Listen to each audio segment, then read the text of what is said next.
Now, the relation between susceptibility and temperature.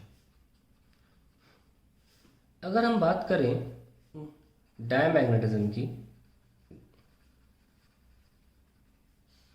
Susceptibility एक तो negative है, ये बात तो सही है, पर ससेप्टिबिलिटी है क्या? मैग्नेटाइजेशन या इंटेंसिटी, कितना मैग्नेट बन रहा है, इंड्यूस हो रहा है अपॉन मैग्नेटाइजिंग फील्ड, कितनी आप फील्ड दे रहे हो फील्ड। सबसे पहले देखो बनता कैसे है, आप भूलना नहीं, ऑर्बिटल मोशन की वजह से बनता है। Magnetism is due to orbital motion of electrons. Diamagnetism is due to orbital motion of electrons. And हम पहले भी आपको बता चुके हैं, and orbital motion is nearly independent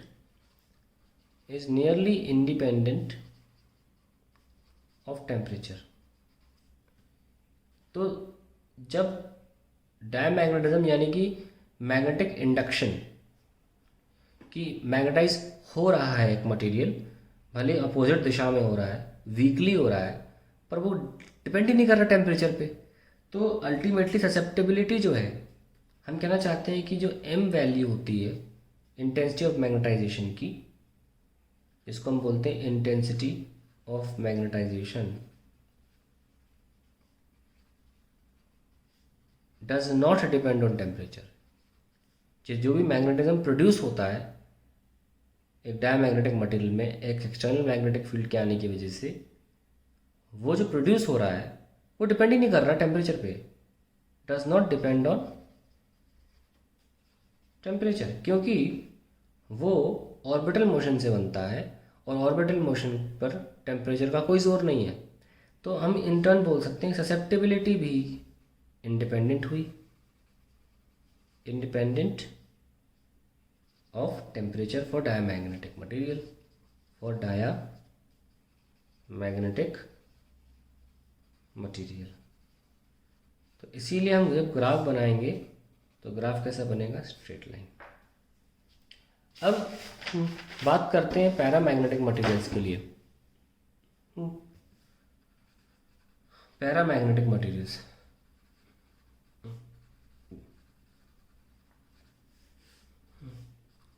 the paramagnetism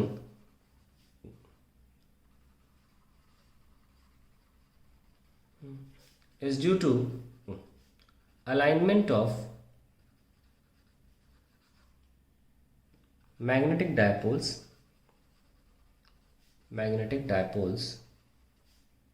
which is disrupted,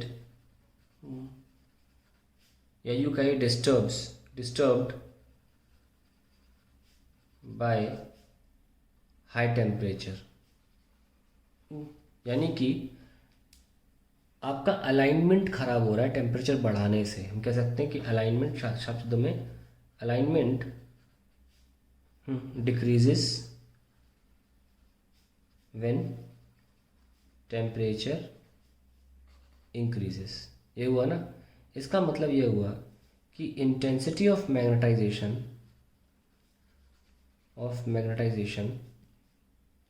decreases when temperature increases. और क्योंकि susceptibility का सीधा रिलेशन है इंटेंसिटी ऑफ मैग्नेटाइजेशन से, क्योंकि ससेप्टिबिलिटी m/h होती है, तो फाइनली टर्म ये आता है कि susceptibility decreases when temperature increases.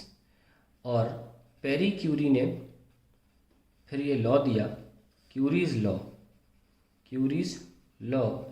जो कि susceptibility is inversely proportional to temperature. और जब बराबर रखा ससेप्टिबिलिटी को तो c/t लिखा उसने, जिसमें जो c है वो क्यूरीज कांस्टेंट है, क्यूरीज कांस्टेंट को बोलते हैं, क्यूरीज कांस्टेंट। और ये डिपेंड करता है, nature of depends on the nature of substance, nature of material used, material use. ध्यान रखें कि टी जो है वो केल्विन में होना चाहिए। तो हम इसका मतलब पैरामैग्नेटिक के लिए अगर हमें ससेप्टेबिलिटी का टेम्परेचर से ग्राफ बनाना होगा तो ऑब्वियसली वो रेक्टेंगुलर हाइपरबोला बनेगा ऐसा। अब बात करते हैं फेरोमैग्नेटिक मटेरियल्स के लिए।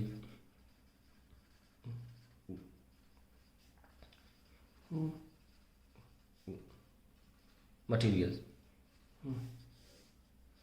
ड्यू टू एक्सचेंज कपलिंग, जो कि एक डोमेन दूसरे डोमेन को हेल्प करने की बात कही थी मैंने, coupling, the alignment of dipoles in their respective domains, in their domains is very high। तो एक्सचेंज कपलिंग में पूरा वर्ड आ गया कि ना कि सिर्फ, क्योंकि देखो फेरोमैग्नेटिक में क्या है, सब कुछ एक्सटर्नल फील्ड पे डिपेंड नहीं कर रहा, वो आपस में भी एक दूसरे की मदद कर रहे हैं, तो obviously very high magnetic field develop हो जाती है अंदर, there domain is very high. Hence, on increasing temperature, even though alignment gets disturbed slightly. However, due to high number of aligned dipoles,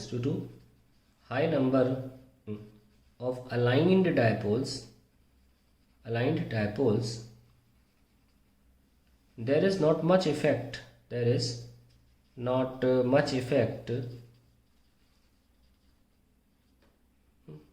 on the ferromagnetism, यानी कि material की ferromagnetism में फर्क नहीं पड़ता over a large range of temperature,